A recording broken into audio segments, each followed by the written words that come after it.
PC cases are probably chosen based on their designs most of the time, but today we'll be taking a look at the NZXT H1, a casing that is not just a casing.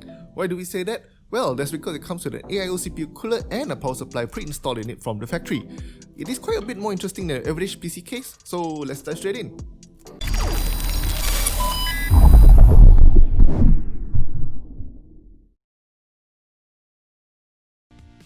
We have already done a full build in this case during one of our Poke the Life episodes, so we won't be doing another build just for this review. This review will be more about the experience as well as the features of this NZXT H1, but if you're interested to watch us build in this case, you can check it out in the description below. The NZXT H1 is relatively small with a total volume of just 13.6 liters, but due to the arrangement of its innards, it looks like a tall monolith. As mentioned earlier, the NZXT H1 is more than just a case, as NZXT pre-installed a 140mm AIO liquid cooler and a 650W SFX-L 80 Plus Gold fully modular PSU. All the cable management, pipe routing is taken care of, and there's even a short PCIe riser cable for you to connect the graphics card. The overall orientation of the system does require a riser cable, but we will get more into that later. You can fit up to ITX motherboards and full-length graphics cards that are up to 2.5 slot in thickness, which does cover most GPUs in the market anyways. And oh, there's a front panel USB-C port to let you take advantage of a high-end motherboard's header. You will want to make use of every front panel header on your motherboard with the NZXT H1. And last but not least, there's a glass panel to help you show off just a little bit of your sleek build inside. As we were talking about the front panel headers, I must highlight that they aren't exactly on the front of the NZXT H1. The case I/O is located on the top side of the case. You get a 3.5mm combo jack, a USB-C 10GB port, a USB 3 port, and the power button, which also sports a LED status ring around it. I do find that the fact there's only one USB 3 port to be quite a waste, considering that the USB 3 header supports up to 2 ports, and you will need all the ports you can get here because you are not going to want to plug anything in the rear I/O once you complete your build, as the ports will be on the underside of the NZXT H1 by then. To build in this case, all you need to do is remove two panels that clip to the main panels and then slide up the entire column to expose the space inside. The sliding bit took a bit more effort than we expected, but that does give us more confidence in the build quality of the NZXT H1. There are no glossy panels, with the sole exception being the tempered glass panel, which does give it a more durable and premium look overall. No grubby fingerprints everywhere. Now, with the innards exposed, let's take a look at the NZXT 650W SFX-L 80 Plus Gold fully modular PSU. All the necessary cables are already connected to the PSU, and if you need extra, you can easily connect them and hide excess cabling away behind a nice little trapdoor. It's nice of NZXT to include such a large PSU, as it should have zero issues powering most cards, including the latest GeForce RTX 3070.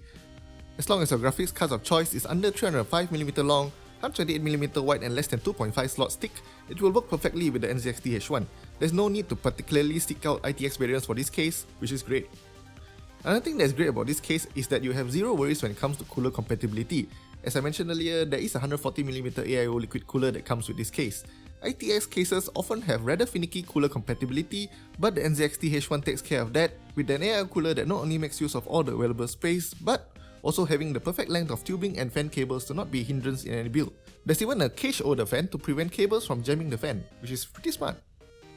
As we're on the topic of cooling, I think it's worth mentioning that the NZXT H1's design is pretty airflow oriented.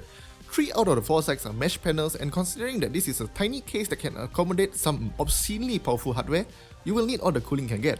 The 140mm AIO liquid cooler NZXT bundles with the NZXT H1 is actually pretty capable, and it kept our Intel Core i7-9700K under 82 Celsius throughout a 30 minutes rear bench stress test.